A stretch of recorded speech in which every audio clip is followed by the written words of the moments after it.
Marvel fans, comic geeks, and all the nerds in between that.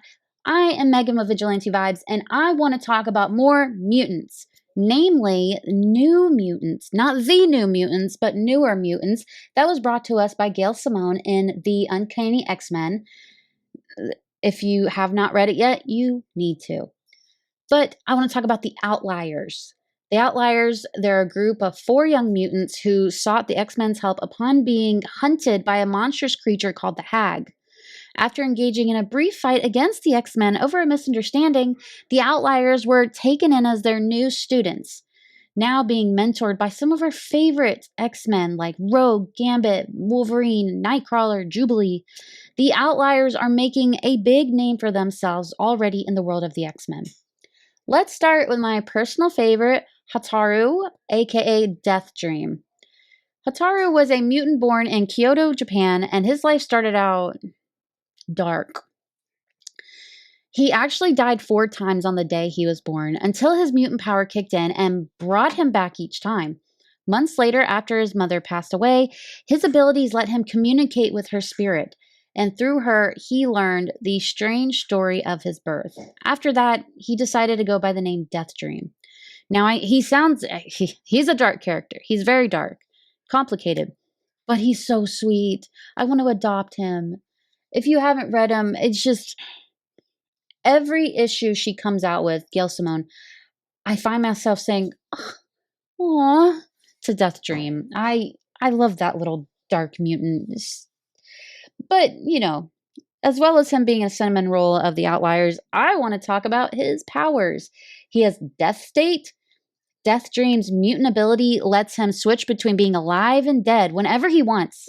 No matter what form he's in, he can always see the spirits of the dead around him, which is bananas. Necromancy, when he's in his undead form, Death Dream becomes deeply linked to the spiritual world. Soul manipulation, by letting spirits possess him or by summoning their energy, Hotaru can use the powers of the dead in all kinds of ways. He can even create a dark, shadowy aura around himself that lashes out like tendrils to grab or restrain enemies. It's cool. Flight, using these summoned souls, Hotaru can lift himself in the air and fly. Self-resurrection, I feel like that's pretty self-explanatory. Darkness manipulation, Hotaru can control and shape darkness itself, using it as both a weapon and a shield. Contaminant immunity, being part dead has its perks. Poisons and toxins don't affect him at all. Accelerated healing, astral vision. Hotaru doesn't just see ghosts. He can sense supernatural entities connected to the living people too. That means he can tell when someone's haunted or influenced by a spirit. Next one is Valentine, aka Ransom. Valentine Correa was born in Buenos Aires to a rich family who wanted nothing to do with him once they learned he was a mutant. A tale as old as time. The nurses who delivered him realized something was wrong. He had no heartbeat. No heart at all. When he was a kid, things got even worse. Valentine was kidnapped for ransom, but instead of paying up, his parents just said, "No, we're good." The kidnappers eventually tried to kill him, shooting him 14 times. But instead of dying, the bullets made him stronger.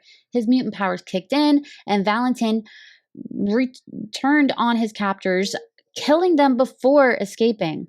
From that point on, he lived on his own and took the name Ransom as a reminder of what happened to him.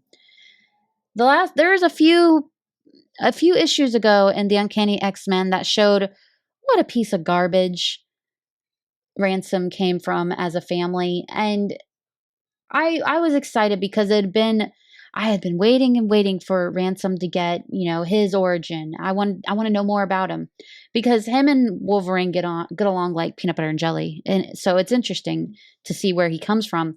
But I think he's like the bro of the Outliers. He has everyone's back. He's the big brother, and I love him. So his powers, black hole heart. Ransom literally has a black hole where his heart should be. It's the source of all his powers and the reason he survived things that should have killed him a dozen times over. Energy absorption, the black hole in Ransom's chest constantly pulls in and absorbs different forms of energy, everything from kinetic impact to magical blasts. The more energy it takes in, the stronger he gets. Superhuman strength. He's very strong. Superhuman durability. His body is tough enough to survive hits that would destroy a normal person. So, cool. The next one, the one we probably know the very least about so far in the Uncanny X-Men. I'm excited to see what happens with her. Sophia Young, aka Jitter. Sophia Young was a mutant from Singapore with a pretty wild ability. She could instantly learn any skill for 1 minute. At first, she used her power to ace her exams, but that didn't exactly make her popular. Some jealous classmates attacked her, and in a panic, Sophia used her powers to pick up martial arts on the spot. Unfortunately, she hit back a little too hard and accidentally paralyzed one of them.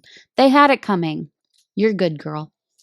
She's the mutant that we haven't gotten to see too much of in Uncanny X-Men, so I'm interested to see where Gail Simone takes Jitter. Also, I have to mention, Jitter has a little flirtation going on with the next mutant I'll talk about, and between you and me, they're super cute together, and I hope they stay a next couple. So yeah, what is Jitter's actual power? It's hyperfocus. Jitter's mutant power enables her to acquire any skills she wants for 1 minute if she concentrates hard enough. It could be martial arts, acrobatics, medical skills, really any skill. I think that's really cool. The next one, Becca Simone Pinay, otherwise known as Calico. Becca, yes, the same Becca of the Loud and County Simone Pinays, was born into wealth and raised by an overprotective mother who kept her sheltered from the outside world. Her mom wanted her to be the picture perfect American princess and drilled into her a fear and hatred of mutants. So when Becca eventually discovered she was one, it completely messed with her sense of identity and self worth. Becca's closest bond was with her horse Ember, with whom she shared a psychic connection. But her quiet, privileged life did not last long. She and Ember were hunted by a terrifying creature called the Hag, and this is when she runs into the other Outliers. Then this is where they run into the X-Men, and they all become a happy little X-Men family. So, what is Calico's powers exactly? Psychokinesis. Calico is a mutant with a strong psychic power that let her manipulate things with her mind. Telepathy. She's capable of mental communication and other telepathic feats, though the full extent of her power is not clear. Summoning. Calico can physically summon her horse Ember from anywhere. She once called Ember straight to a mall to help her and her friends who were attacked by sentinel dogs. Mind link. Her psychic bond with Ember runs very deep. The two share thoughts, emotions, and instincts thanks to their telepathic connection. Power bestowal. Through that connection, Calico can transform Ember into different horse forms, each with unique abilities. Psychic constructs. When she changes Ember's form, Calico can also create physical objects made of pure psychic energy, like armor, a sword, even wings for the both of them. Fire generation. Calico can physically create and control fire, real flames that burn like normal fire, but completely under her mental command. So, together, these mutants form the Outliers. They're powerful, they're compelling, and they come with so much depth that makes you want to know so much more about them as a group and individually. If you haven't checked out Gail Simone's Uncanny X-Men, it's in From the Ashes era, which is the current era. I made that weird, I'm sorry. You absolutely should. It's easily one of the best things to come out of From the Ashes. And Gail, you could tell, puts her heart and soul into it. It always has incredible artwork. Personally, I'm a big fan of Luciano Vecchio's work in it. It just sings to my soul. It makes me very happy. Or you can check out my reviews of each and every issue on nerdinitiative.com. I will have that link right below the episode. So, thank you for taking this journey down, learning about more mutants with me. I really hope you enjoyed it. I hope I talked some of you into checking them out because I need more people to talk about this with. I feel like no one wants to talk about mutants, especially New Mutants anymore. So help me out there, guys. Also, be sure to like and subscribe. And with that being said, have a marvelous day.